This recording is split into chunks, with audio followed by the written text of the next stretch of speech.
चलिए दोस्तों, यहाँ पे चैप्टर 1 का लास्ट टॉपिक हम करने जा रहे हैं और उसके बाद हमारा audit trick of chapter 1 complete हो जाएगा करके, ठीक है। प्लेलिस्ट की लिंक डिस्क्रिप्शन में है, प्लेलिस्ट कैसे बना रखी है आप यहाँ पे देख सकते हैं, टॉपिक वाइज आपको यहाँ पे वीडियो दिख रहा है, ठीक है। पॉइंट नंबर 2 पे, डिफरेंट 3 पे, 4 पे, इस तरीके से सेपरेट वीडियो प्रोवाइड किया है।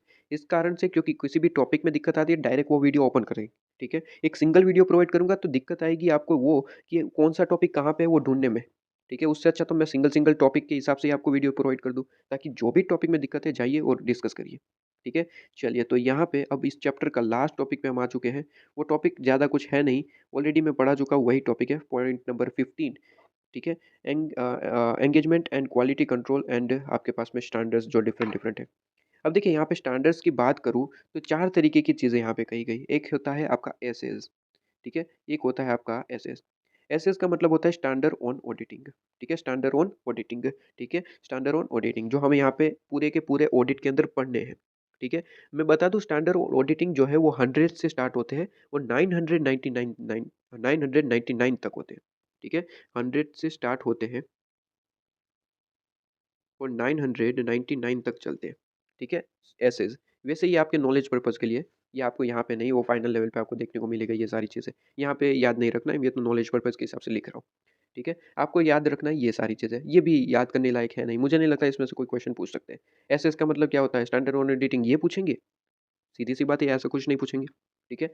अच्छा, इसके बाद एक होता है एसआरईज़। एसआरईज़ का मतलब होता है स्टैंडर्ड ऑन रिव्यू एंगेजमेंट, जो अभी-अभी हमने देखा, एक जो हमने डिफरेंस देखा, रिव्यू एंगेजमेंट में हम कौन-सा यहाँ पे देते हैं एश्योरेंस, याद करिए, limited assurance, right? Limited assurance. Auditing में क्या देते हैं सर? ऑडिटिंग में हम रीज़नेबल एश्योरेंस देते हैं, ठीक है? ध्यान रहे ये सारी चीज़ें हम हिस्टोरिकल इन्फॉर्मेशन की करते हैं। ऑडिट किसका होता है सर? हिस्टोरिकल फाइनेंशियल इन्फॉर्मेशन का। रिव्यू एंगेजमेंट किसका होता है? हिस्टोरिकल फाइनेंशियल इन्फॉर्मेशन का।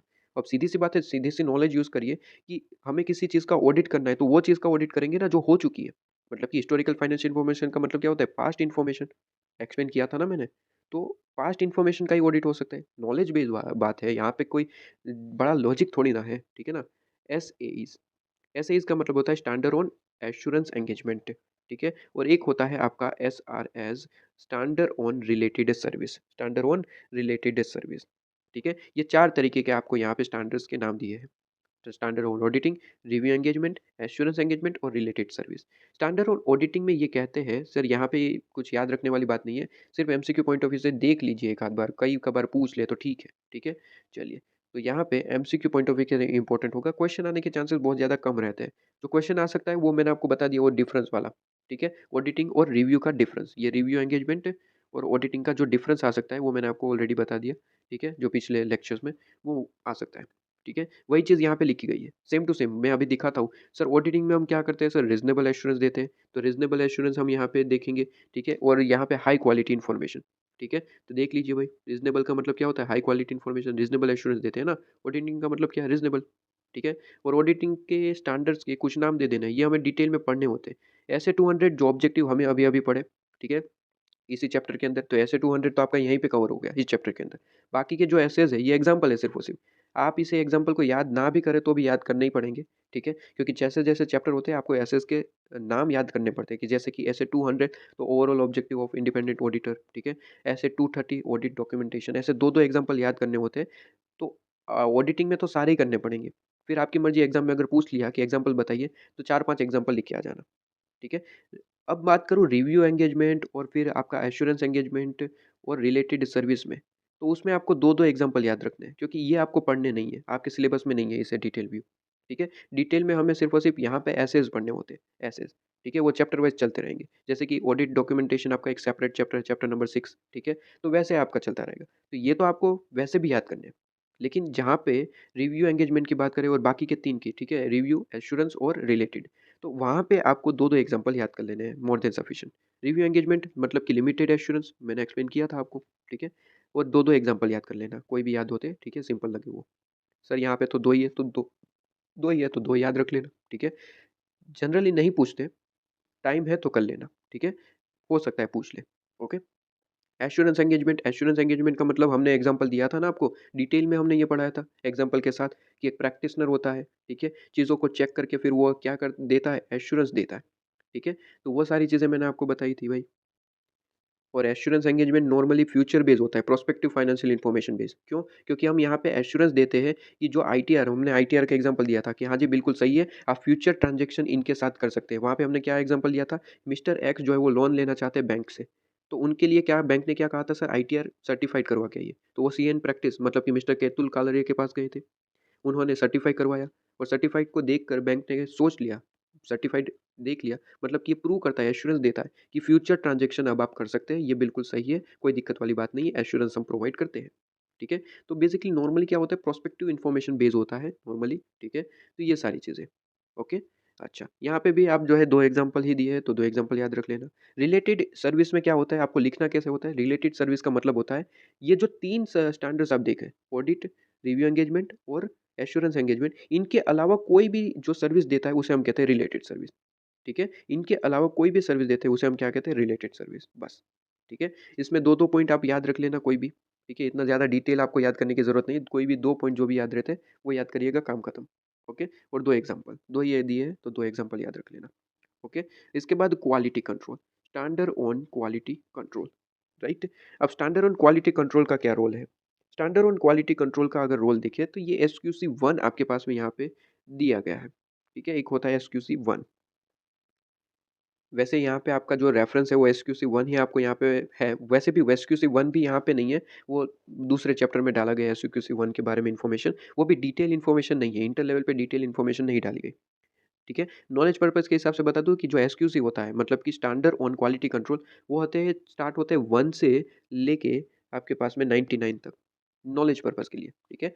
1 से लेके 99 तक चलते हैं, जिसमें 1 का कुछ रेफ़रेंस आपके सिलेबस में है, डिटेल व्यू तो है ही नहीं, ठीक है? डिटेल व्यू तो है ही नहीं, कुछ रेफ़रेंस है, वो भी दूसरे चैप्टर्स में, यहाँ पे नहीं है। तो एक काम करेंगे, इसको आप जो है एक थोड़ा-सा आप यहाँ पे इसे स्टैंडिंग पोज़ीशन में रखेंगे, मतलब कि इसको एसक्यूसी 1 को हम थोड़ा-सा पढ़ेंगे, चैप्टर नंबर 11 में आई थिंक न्यू सिलेबस में, मैं देख लूँगा, ठीक है? वहाँ पे आपको जो है एसक्यूसी 1 के बारे में थोड़ी बहुत इन्फॉर्मेशन दी जाएगी, उसके बाद इस टॉपिक को कवर करना 15.5 को, ठीक है? तो ज़्यादा बेहतर तरीके से कंप्लीट हो जाएगा, ओके?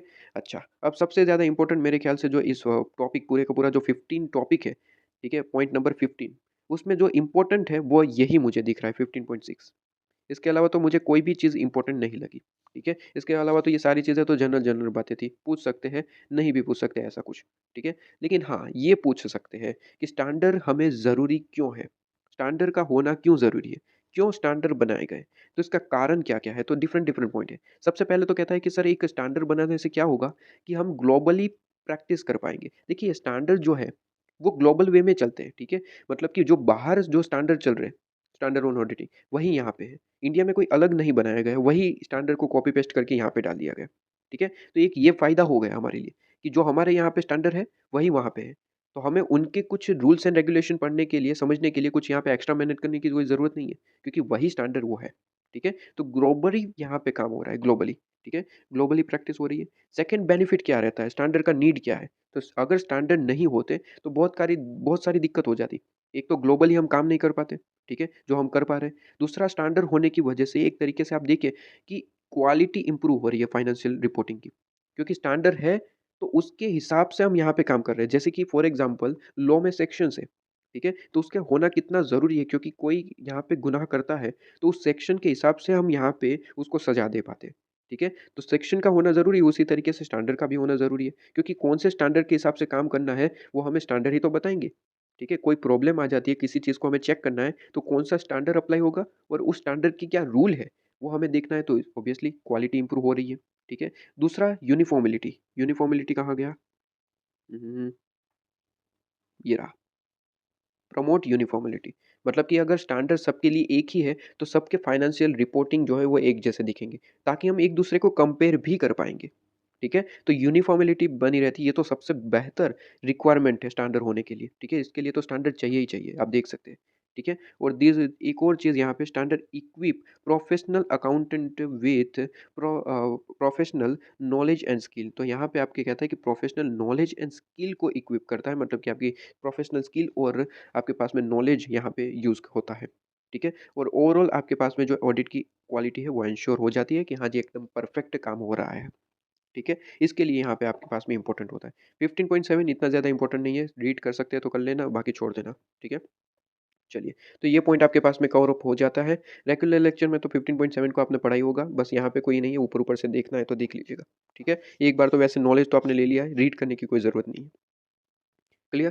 तो यहाँ पे चैप्टर नंबर 1 का जो आपका ऑडिट ट्रिक है, वो कंप्लीट हो जाता है। जहाँ-जहाँ मुझे लगा इम्पोर्टेंट है, उसको मैंने और ज़्यादा डिटेल में कवर अप करवा दिया। जैसे कि यहाँ पे एश्योरेंस एंगेजमेंट, जहाँ पे स्टूडेंट को थोड़ा-सा डिफरेंट पढ़ाया जाता है, तो उसको मैंने और ज़्यादा सिम्प्लीफाइड करने के लिए मैंने आपको जो है एग्ज़ाम्पल के थ्रू पूरे का पूरा टॉपिक समझाया था, ठीक है? तो यहाँ पे आपका चैप्टर नंबर 1 कंप्लीट हो जाता है। अच्छा, एक और चीज़ ज़रा वीडियो स्टॉप करने से पहले सुन लीजिएगा मेरी बात कि सर अगर आपको ये हेल्पफुल हो रही है सीरीज़, तो कमेंट सेक्शन में मुझे बताया करिए कि हाँ जी, ये वीडियो हेल्पफुल हो रहा है, क्योंकि मुझे पता नहीं चलेगा कैसे ये आप यहाँ पे हेल्पफुल हो रहे हैं, तो कमेंट में बताएँगे तभी तो पता चलेगा, ठीक है? कमेंट में बताइए, कहीं पे भी आप मुझे इन्फॉर्म करिए कि हाँ जी, हेल्पफुल हो रही है।